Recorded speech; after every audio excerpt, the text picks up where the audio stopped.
Hi, everybody. Welcome to another edition of Eye on Oshkosh. I'm your host, Cheryl Hentz. We've got old friends here tonight, not old as chronological age goes, but old friends as in I've known these folks for a very long time. Joining us tonight to talk about all things that are Oshkosh Area Humane Society, we have Cheryl Rosenthal to my right, and I have to look at your title because it's a big one, Communications and Education Coordinator. Yes. Okay. Didn't you used to have something about cats in there too? No. Oh, nope. okay. They always kind of snuck the cats in later. Okay. And then to Cheryl's right is the Executive Director of the Oshkosh Area Humane Society, Jessica Miller. And if you are a regular viewer of this program or listen to it regularly on the radio, you will know that how many months ago was it that Joni retired? 5. 5 months already. Holy cow. Wow. So longtime executive director Joni Geiger retired 5 months ago, and Jess has been affiliated with them for a very long time, and so she was rightfully named the new executive director, and she says things are going very well. So anyway, welcome to you both for being here. I appreciate it.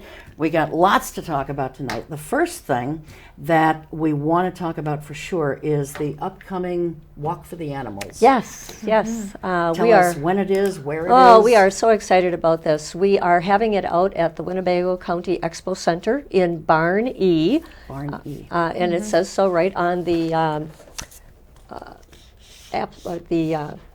event brochure, and that's right next to the grandstands. And it's going to be on Saturday, September 17th. Registration begins at 8:30, and it will be a less than a mile walk, and we usually wrap up around 11 o'clock, but we're fitting a lot of things in there. We have the vegan bakery coming, we have the new brewing futures, food truck is going to be there. We'll have our fabulous basket raffle that we always have, and the Madison Herpetology group is going to be there having their animals on display.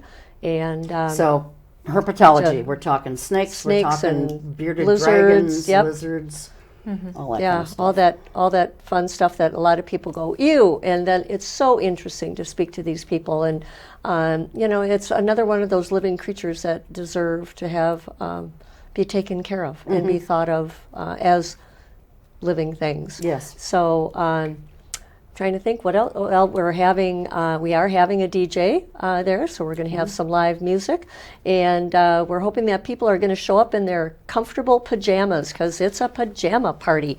Okay. So dress up yourself and your dog, and you can stroll or sleepwalk through the walk if you want.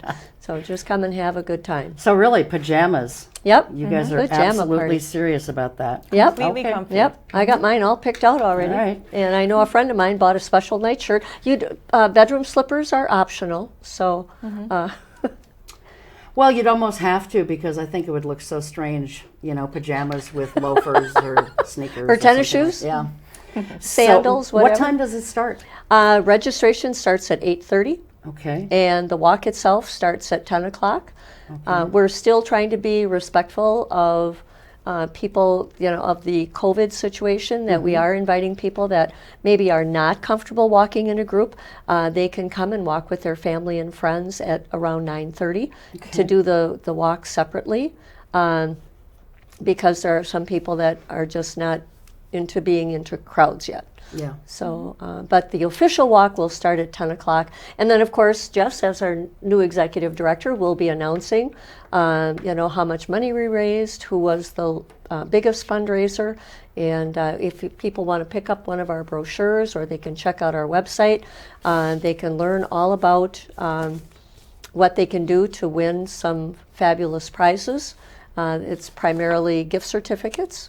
And then we do have our Oshkosh Area Humane Society crafters. We have a group of ladies who make things, and they're going to have a lot of their crafts there on sale. And also the Crafters for a Cause will be there. And so lots of fun pet items that will be available for sale to entertain people before they walk. All right. And you know, the interesting thing about the walk that I've noticed over the years, and I've been to just about every one of them, with the exception of, I think, the last 2 years. But it's a big crowd when it first starts out, but everybody kind of, you're walking at your own pace. Yep. Or at your dog's own pace. And so even though you start out as a big group, it does not take long at all for people to be interspersed with wide gaps in between them. Right. And so... And that's one of the beautiful things about it is that, you know, it is an outside event. We do have it in Barn E, so there is, you know, inside area, but the tables are spaced far enough apart. And, you know, some people, if they have an elderly dog or if they themselves don't feel up to walking, there are places to sit down and just, I think part of the beauty of the walk is the camaraderie of being with people, like-minded people that truly love animals and want to help them. And that's what it's all about. And of course, the money that we raise, we're hoping to raise $50,000, which is it all goes toward our basic medical fund. And I want to remind people that every animal coming into our Humane Society receives a full medical evaluation, and so they get all of their vaccinations. They get what else do they get, Jess? They get flea and tick treatment. Dogs are heartworm tested. That's right. Yep. Our cats are receive a feline leukemia and FIV test. What's FIV? FIV is feline infectious. Oh my goodness, what does that Well, stand it's something for, Cheryl? related, definite, just specifically to cats. It's specifically to cats. Right. Yes. It's an immune. It's about their immune system. Okay. Yeah. All right. Yeah, Yes, it's and the it's just feline additional leukemia and FIV. It's a combo test. So it's something that, you know, we like to test for. Sure.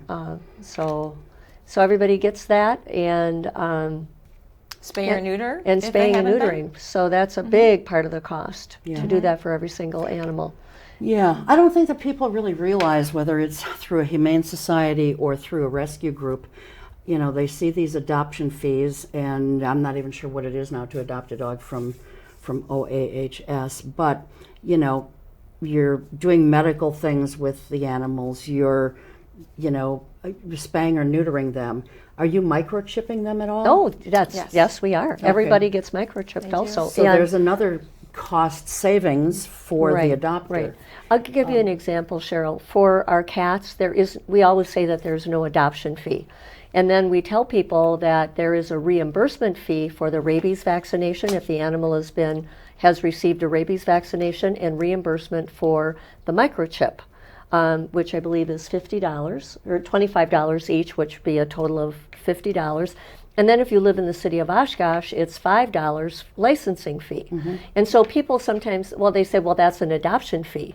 And it's like, no, that doesn't cover the spaying or neutering or any of that. We're just asking you to cover the cost of the microchip and the cost of the rabies vaccination, and the cost of the license goes to the city.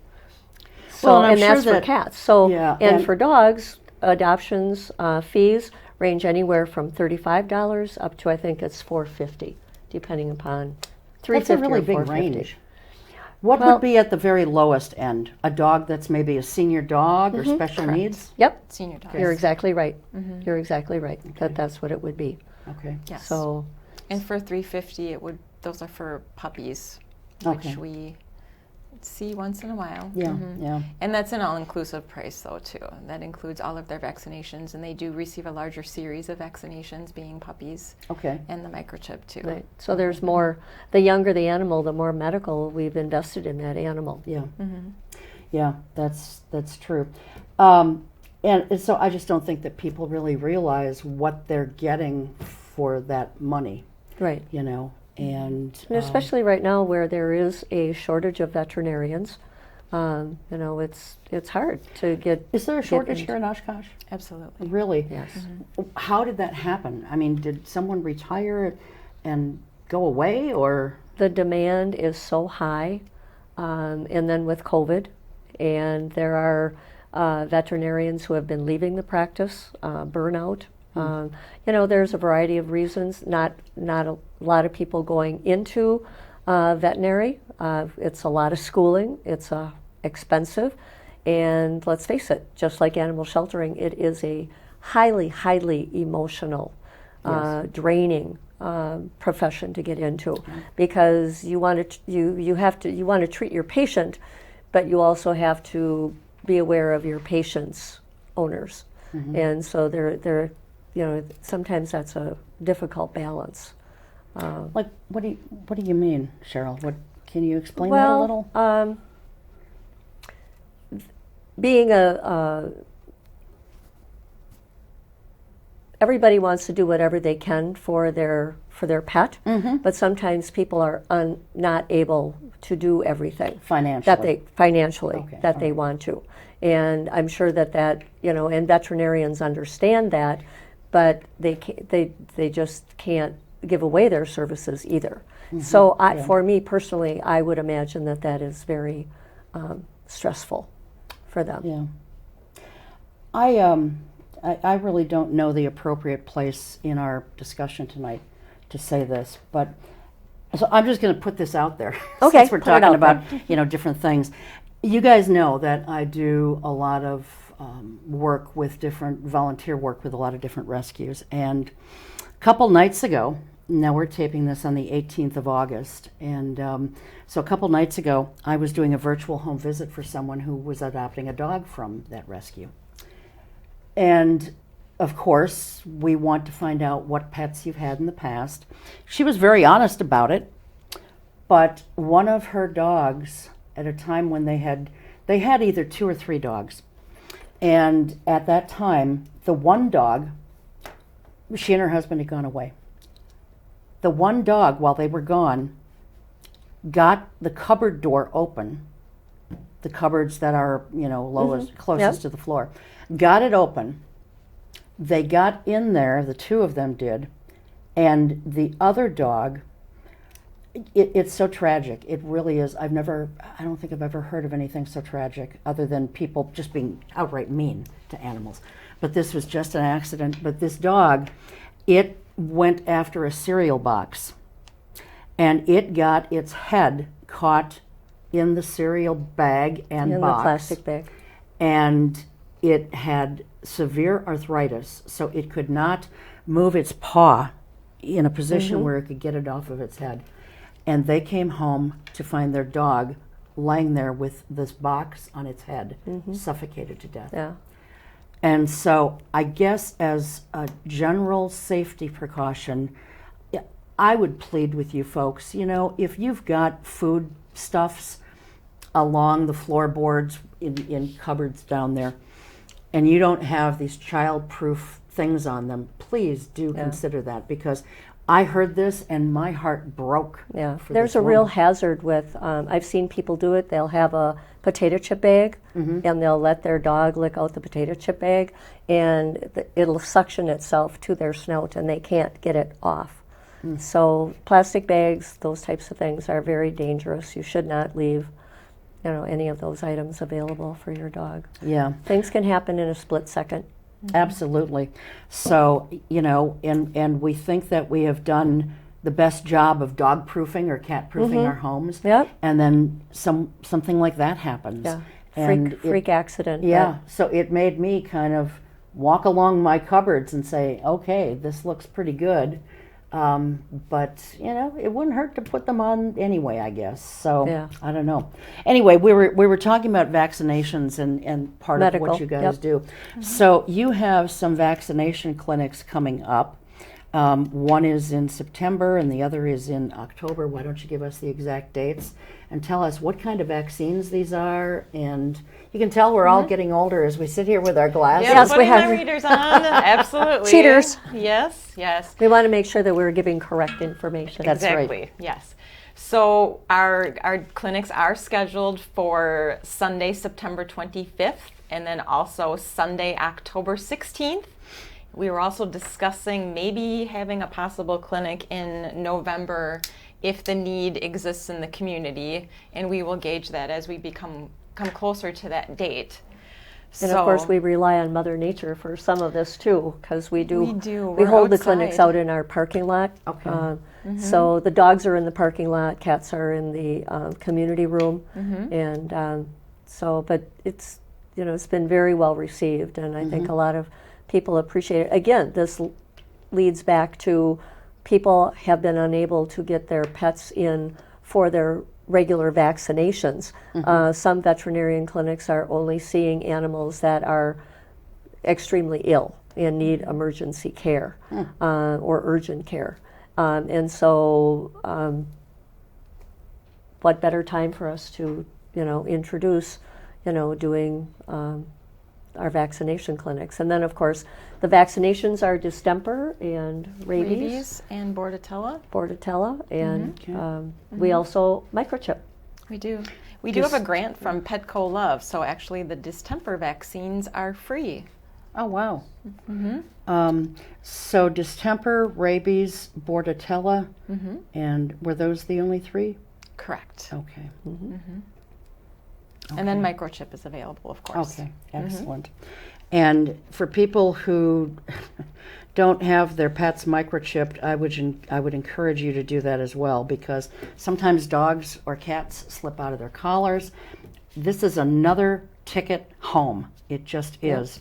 But you should, if you're getting your dog or cat microchipped, have the vet, scan the chip. Say it's done by a rescue group or by you guys.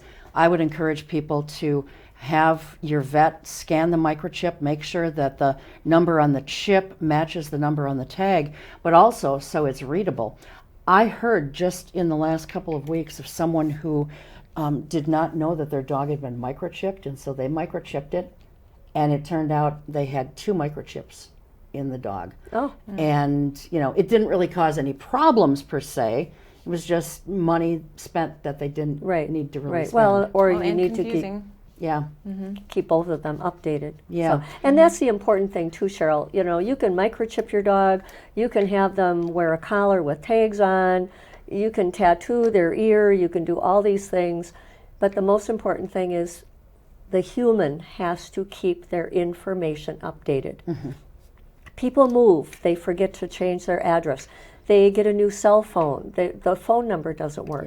We've had animals come in and we get all excited because there's a microchip and it goes nowhere. And we can't reunite the dog or the both cat. phone numbers on the tag don't work. Right. Yeah. So it's so important. It's common sense Keep that stuff, but information you got so many other things going on when you're moving. You don't necessarily think about that. So I think people should just make a chart, that they can just check off, okay, we've done all these things. That way they're not going to overlook it. Right. Because you'll be making that concerted effort to Make put sure the that dog stuff on there, or the cat stuff, as it may be. But and speaking of tattooing an ear, I want to ask you guys a question. Do you know if are any vets around here, or you guys when you spay and neuter? Well, this would be directly related to spay, but are any vets around here, or you guys putting a little tiny, and I do mean tiny, it's maybe a quarter of an inch, half an inch, a little tattoo down by the female's groin area? We do it for males as well. It's a universal symbol. Oh, really? Even though with a male you can tell? It's not, the neutering, post-neuter isn't obvious to everyone if you don't know what you're looking for. Let's just say that. So the quick universal symbol is that tiny little green tattoo. Yeah, my youngest dog she's 2.5, and she was spayed in Alabama before she was transported up here for a rescue group, and that's where I got her from. And I was doing her nails one day, and she rolled over on her back, and I was rubbing her belly, and I thought, what is that? And I looked a little closer, and here it's a little bluish green tattoo. And I thought, that is brilliant. Now, why doesn't everybody do that? Because with females especially, you don't know if they've been spayed until you open them up most of the time. Right. And so you're putting them through unnecessary surgical procedures and anesthesia and all of that stuff that can be dangerous. Right. And those are all things that a lot of people don't know about. Yeah. you know, and there are a lot. I'm always amazed at the number of people that still don't know what a microchip is. So Yeah. somebody finding a dog, they wouldn't necessarily know to go and have that, you know, check for a microchip. Yeah, yeah. So So you guys are doing the tattoos then when you do yeah. them? Do you know of any other vets in town that are doing the tattoos? I couldn't say for sure. Yeah, I'm not certain. Okay. Oh. Well, I think that's wonderful. I really do. I mean, is it an expensive venture to get into because you've got to buy a tattoo thing, right? Or- It is not expensive. Oh, okay. Yeah, I couldn't imagine just that little tiny, you know. Yeah. But it has to be better than ballpoint pen, but Yes. Yeah. Lasts longer than Sharpie. right. Yes. Right. Well, that's good. Yes, Um, it's just purchasing it's a small vial of tattoo ink, which does last for a really long time, Okay. considering the amount you're using. Yeah, because it's really very small. It is. I It looked is. at Grace's, and I'll bet you it's probably a half an inch or a little under. It's very very small. Yeah. Right. That All can right. save a lot of trauma down the road. Absolutely, yeah. I thought it was a brilliant idea. I don't know whoever started it, but they're smart. You kind of mentioned this before, Cheryl, but let's touch on it again. The top dog contest Yes. that you guys are Yes. doing. Now, this is not part of. Has nothing to do with our Walk for the Animals. Okay, all right. This is an event that we partner with the Mid-Morning Kiwanis and with the Fifth Ward Brewery. And there are 5 other shelters. Is it 5 or 4? I always forget. Other shelters and breweries that are involved. It is a photo contest for anyone wanting to enter their dog to it raises funds for all these different animal shelters and rescues, and the winner gets to have their dog's picture on a beer can. Oh, how cool. On a specially brewed, I guess the winner gets to choose what kind of a brew it's going to be. They work with the brewery for doing this. Yeah. And they've done this, Mid-Morning Kiwanis started this a couple of years ago, and it was so successful. They've expanded it now to include some other shelters, and it really took off and is very popular. And the contest times to sign up are September 9th through the 15th. Now you can keep signing up. You can sign up after the 15th, but you kind of get a jump start if you do it, you know, before the 15th. And where do they go to sign up? They would go to the New Top Dog. They can pick up this brochure at our shelter Okay. if they like. But if you just Google New Top Dog 2022, it'll probably pop right up. And how the winner is determined is you vote and you pay for your vote. Okay. And so it's a fun competition. People really get into it, you know, and they have a lot of nice other prizes that they can win.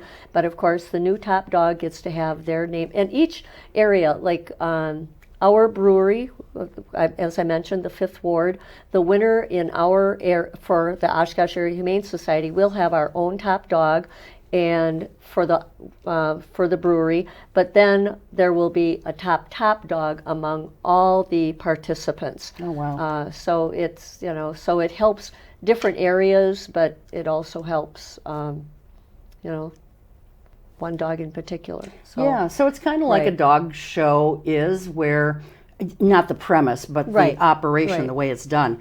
They get picked out of a certain group, and then right. they do a best in Yes. show kind of And thing. you know, and the Mid-Morning Kiwanis, they have so many other things that they do.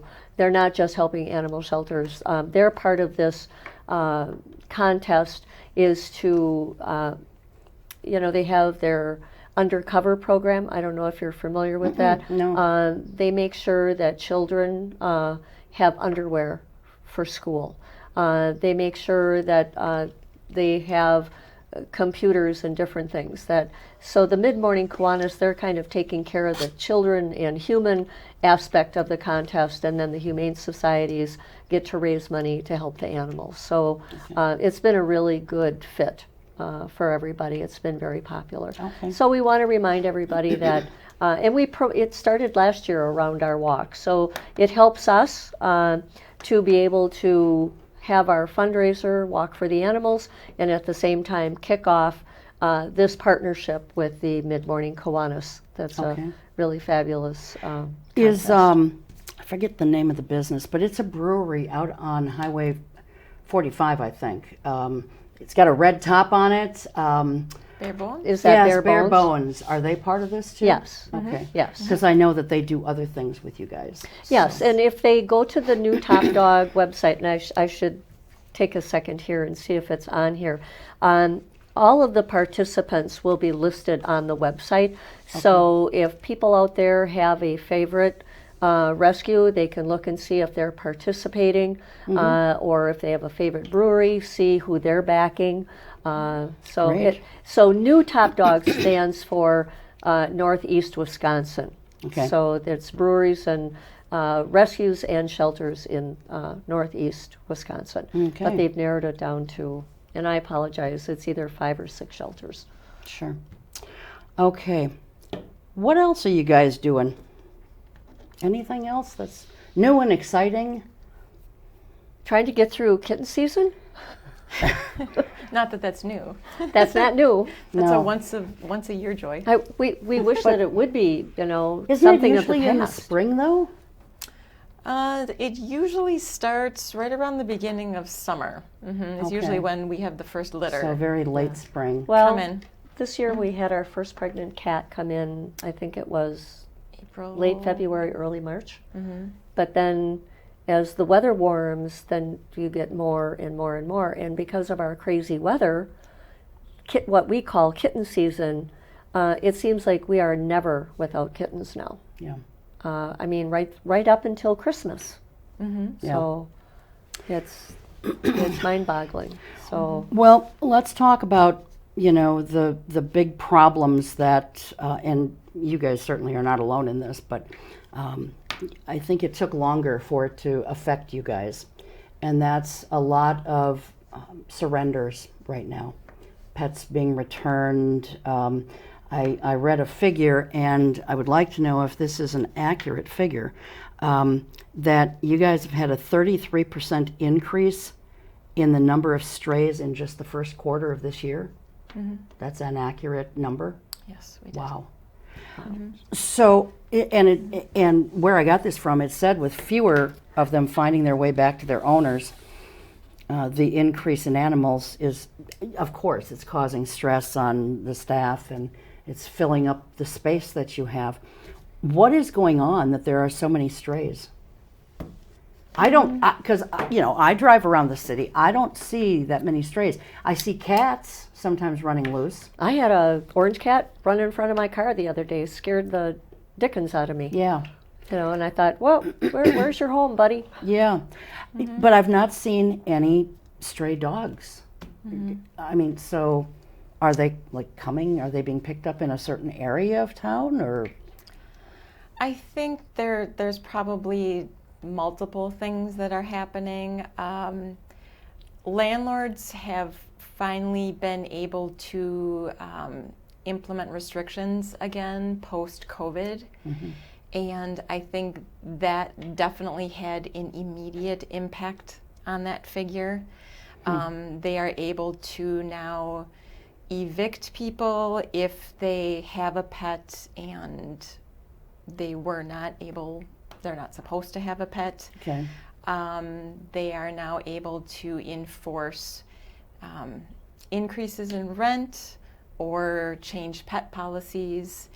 And we have been hearing that it's a little bit more difficult to find pet-friendly housing. That's a surprise to me. That really is, because Affordable pet-friendly housing. oh yeah, okay, that's not a surprise. Right. Because I don't know how people are affording some of these rents that they're paying. And even senior citizen living, retirement age people, I don't know how they can afford some of these rents that are being charged. I agree. But yeah, I mean, a lot of places are becoming more pet friendly. The housing unit, the apartment complex that's being built out on Witzel is not only pet friendly, but they're going to have a actual dog park on their property, so on site. That's the first one in Oshkosh that I'm Do aware they of. have a limit, a size limit though? Or? I don't believe so. Okay. I'm not 100% certain on that. But the Brio building, which is above the food co-op on Jackson Street, I think it's Jackson and it's not Marion. Well, it's right there though. Yeah, right. But right on Jackson, you can't miss it. They don't have a restriction on size, breed, weight, none of that. Oh. They just don't want a dog that's barking all the time. Right. You know. Right. So my Dalmatian couldn't be there. But so what's happening if these dogs? Is it just dogs or is it cats too that are being found as strays and are being brought in? Is this primarily dogs? Well, our stray cats, if I look at the numbers for the first 6 months of the year, our stray cats have been about the same. The same as last year. The same as last year at this Okay. time. Yes, but our dogs have definitely been up. So yeah, our seizures and impounds have been up as well. So those animals that are coming to us through law enforcement, Okay. that number has tripled. Tripled. In the past, the first 6 months. Wow. These numbers I find are just staggering. I mean, if they're strays, what are people just letting them go? Quite a few of these impoundments have been, abandonments. Well, God, if they're going to abandon an animal, why don't they just take it to the shelter? You guys don't even, if you live in the city, you guys don't even, or maybe you do now charge for an animal to be surrendered. Is that still free if they Well, live in the city? There's a minimal, it's a $25 fee Okay, for someone within the city of Oshkosh. that makes sense. Right. You know, and that's not cost prohibitive for anybody. But you also So- have to understand that, if we take in as many animals as we possibly can, but there comes to a point, especially with the strays, where sometimes we need to put people on a waiting list to bring their pet in. And, because we want to make sure that we have room to care for these animals. Sure. And And available so, staff too. And enough available staff to right, be able to care for right. them. And so, that could be part of the problem also is, well, I need to get rid of my pet, or I want to get rid of my pet, but I'm on a waiting list and I can't wait. I just don't know how people could do that. As frustrating as our pets can sometimes make our lives, I just don't know how you just open a car door and let it go. Right, right. And we also, Cheryl, I don't know if we've ever talked about our rehoming page.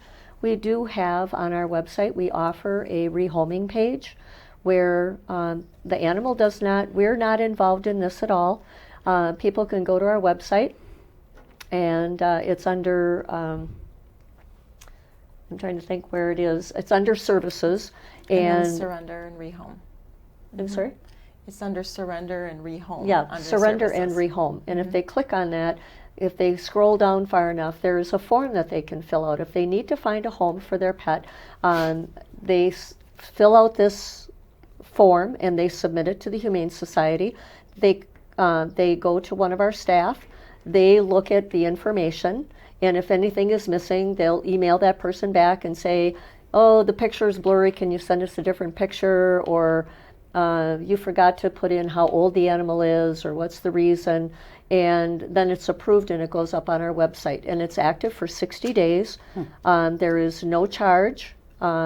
We ask that they email us if the animal has been rehomed within the 60 days of being on there. They can renew it if they'd like. We do prefer that animals that we are listing there be spayed or neutered, but that hasn't been a hardcore rule because we know right now time, things are tight all over. Yeah. So we've been kind of not sticking real strictly to that. And that way it gives people an opportunity, if they want to try to rehome their pet on their own, they can do that until there's either room for them at the shelter, or sometimes, people change their mind and decide, no, our circumstances have changed, we can keep the pet. So that is another service that we're offering. Okay. Well, and you mentioned about the reason that someone wants to surrender or rehome their pet. I think it's really important for people to know that they should be as honest as possible in that reason, because if, for example, some people just make up crazy stuff. I know one of the dogs I adopted many, many years ago, they said, well, she chews everything. She chews the kids' toys, she chews the legs of the furniture. And I almost didn't adopt her because of that, because I thought, man, do I want to chew her even though I'm home almost all the time? Do I want to have to keep an eye on her all the time? But we made a connection. She was staring me down, and I kept looking at her, and I thought, no, I'm going to give this a chance. She didn't chew anything. She chewed, well, she chewed one thing, and that was she chewed the end of the plug end of an oscillating fan, and not while it was plugged in. Oh, good. It was laying on the floor. I had unplugged it, and she chewed that plug portion off and then let it lay there. But that's the only thing that dog ever chewed. And so essentially they lied, and it almost prevented... But did they lie? Because animals adapt to different situations. And so if the dog in that home, if the family thought they were giving the animal adequate attention, or maybe they weren't. Maybe there was something else going on that caused the dog in that situation to be a chewer, and then it got into a different home environment. So I guess, I've had many cats and dogs over the years, and I have a dog that, my dogs never bark. And now I adopted. Do you want one that does? No, I have one now that barks. And so, every animal is so different. And so I think you have to, and that's why our surrender information, it's so important that we have that surrender information so that we can compare and be transparent with a potential new adopter. Right. And what a great surprise for you to find out that this dog maybe chewed in a previous home but wasn't chewing in yours. Yeah. Or cats that come in that have a litter box issue. And we're very honest about that we were told that this animal has a litter box issue. They come into the shelter. We see no signs of that. And it could go into another home and have a litter box issue. But more often than not, they don't have a litter box issue again. So there can be something about the environment, just like there are certain things that trigger changes in our attitude and personality. The same can happen with those animals. So that's a good point. So it is important. That's a very good point. It's so much more important that people are honest and take the time, tell us that, my dog does not like little kids, rather than we have to try to figure out, does this dog really like children, or does it like other cats, or does it like... I guess that's the point I was making. Just be as honest and transparent as you can about the reasons why you're surrendering the animal, so that you guys, or a rescue group that may be getting a dog surrendered, or whatever the case may be, they can properly evaluate and place that animal. And, and in a situation where you've got kids, a dog can't distinguish between its toys and the kids' toys. Right. So keep them separated, and then you don't have to worry about that. But that's a good point that you made. Maybe they weren't lying about it. Yeah, but it's just, I think people sometimes, people being what they are, I think sometimes they want to feel like they have a good enough reason to be surrendering an animal. And it might just be something very simple that they don't like, but isn't going to bother anybody else. And that same Dalmatian, by the way, you talk about a dog that doesn't bark. that same Dalmatian never barked. She barked at one thing and one thing only, and that was big birds. She didn't like the big crows that we have around here, and she did not like the seagulls and so forth from Menominee Park, or the geese, or you know, those big birds. She would bark at them if she saw them. Wow. That's the only thing she barked at. She didn't even bark when the doorbell rang. So she was perfect that way. I just stayed away from big birds. Yeah, but hopefully that's easy to do. You can just shoo. Yeah. No. So let's talk a little bit. We've got about 15 minutes left. Why don't we talk a little bit about when you get a stray in? What's the process that you guys go through to find the possible owner or get it ready for, being put up for adoption eventually? Mm-hmm. So the first thing that we are going to try to do is see if this dog does have an owner or cat. So we immediately scan for a microchip. And if the animal does have a microchip, there's a website that we can go out to and input the microchip and hopefully find the information. If that isn't fruitful, there is a number you can call for the microchip company, and we will also try that. Mm-hmm. If the animal isn't microchipped and not wearing a tag, we post the animal. We'll take a picture and post it on our Found Strays Facebook page. Okay. Mm-hmm. So that is always updated by any of our staff. And that's part of 24/7. your Facebook page? It's a separate. No, it's a separate. Strays of Found Strays at Found Oshkosh Strays, Area Humane Society. Found Strays at Oshkosh Area Humane. Okay. Yep.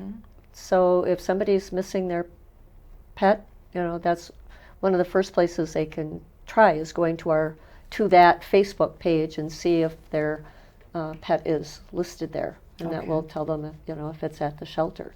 And that's another thing is if your pet is missing, call to file a lost report, or go to our website and file a lost report. Okay. And if you have a picture, you can submit a picture along with the lost report, and we can get that in.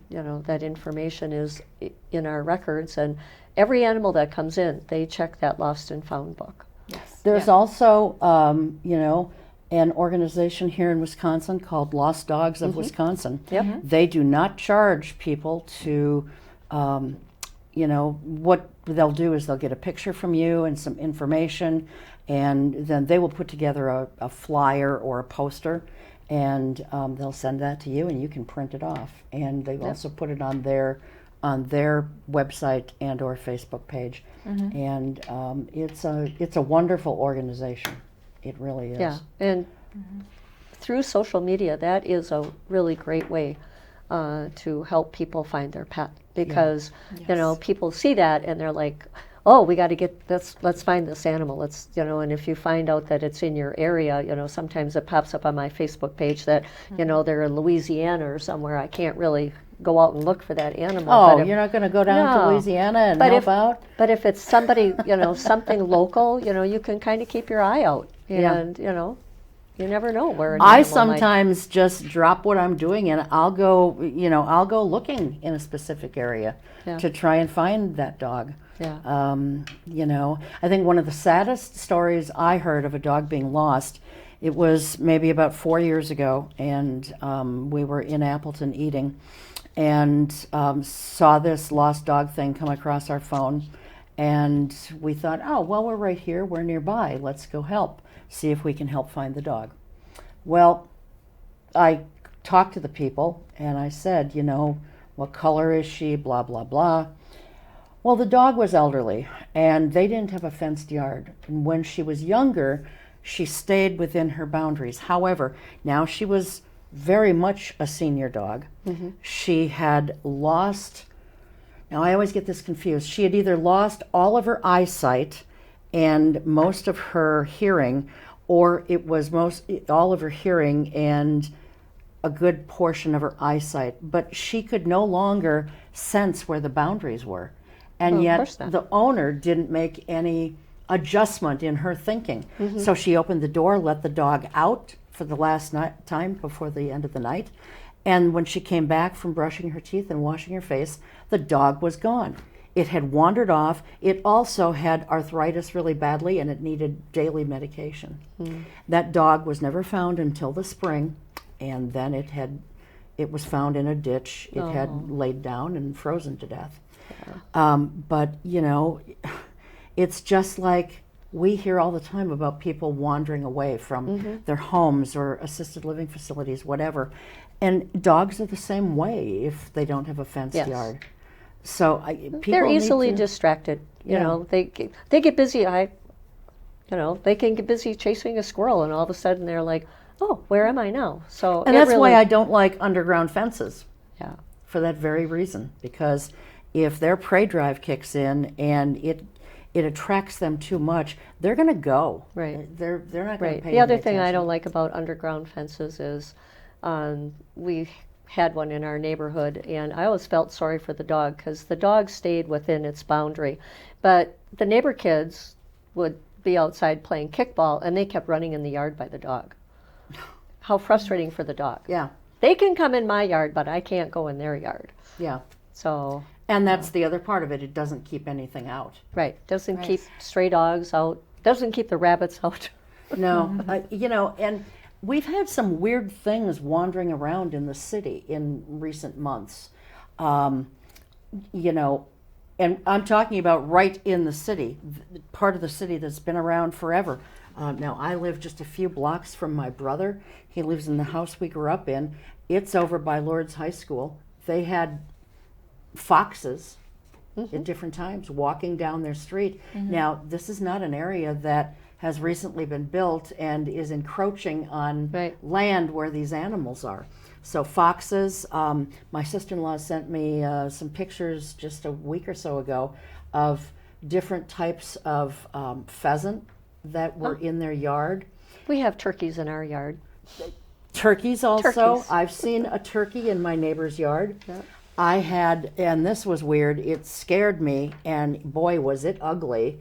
I had a possum in my yard, and the Dalmatian, she caught it. Oh, dear. And, you know, but she knew it wasn't a rabbit, and so she put it down. I said, leave it. And Yeah. boy, she put it down just like that. Well, but possums are our friends, you know. They eat ticks, so they that's have a high fine, rating in my but book. but I'd never seen one in my yard. I never saw one when its teeth were all exposed. Those teeth look pretty dangerous. They look dangerous, but they'd really rather that you just leave them alone. Well, I did. I mean, once she dropped it, see if she had a rabbit and I said leave it or drop it, she probably would not. I'd have to go out and physically try and separate them. But with something like that, I think she was all too happy to drop it and walk away. Yeah. But boy, I still checked her over for fleas because. Oh yeah. Now that's just a given. Yeah, when those things are when way they're too near wild. when they're near any wild animal, they got a lot of fleas. Yeah. So.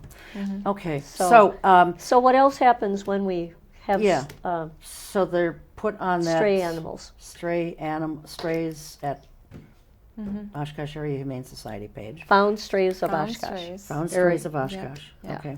So then our caregiving staff will check the animal in, and they'll do a physical assessment to see if the animal needs any immediate medical attention. They will receive the preliminary vaccinations like distemper and bordetella. We do hold off on the rabies until our veterinarian is in, because obviously that can only be administered by a veterinarian. Oh, really? Yes. And usually we do wait on that to see if the animal has an owner, because they may already be current on their rabies vaccine. We will certainly offer to do it if they are not. Yeah. If the people don't know that their animal is at the shelter, and you guys don't know if it has rabies shots or not, or rabies vaccines or not, do you? Is there any harm physically or medically in, say, they're current, but you don't know that. So you give them another rabies shot. Is there any medical thing that can go wrong there because they've got too much in their system? I just asked that question of Dr. Laura Beck, our in-house veterinarian, and she said no, there is not a risk for them having a second rabies vaccine, even if they just recently had one. That's good to know. Yeah. So, so they get their vaccines, and then what? They get their vaccines, and if there isn't an owner, we will find a home for them at the shelter. For their stray hold. Again, like I said, if they need medical care, they will have Dr. Laura take a look at them right away. And you mentioned stray hold. That's a state law thing where you have to hold the dog for what, 5 days or 7? It's officially 4 days. 4, okay. Yeah, on the 5th day, the animal does become our property legally. Okay. Yes. All right. So then on that 5th day, then the animal will be scheduled for spay or neuter if they haven't been. And, we like to evaluate them for their comfort level with other dogs, if it is a dog. We do try to determine if they are able to be housed with other cats. In some cases, they do have to go into foster care. So we will make that assessment at that time as well and work on getting them into foster care if need be. Otherwise, we move them to the adoption floor as soon as we can. Okay. And hopefully then they'll get adopted. Yes. What about the animals that are being surrendered, either because they're being evicted and they can't keep the dog, or, I think when the pandemic started to kind of wind down, I realize we're still in it. And, it's funny, I know of more people now, direct people that I know, who have gotten COVID than I knew when COVID first became a pandemic problem.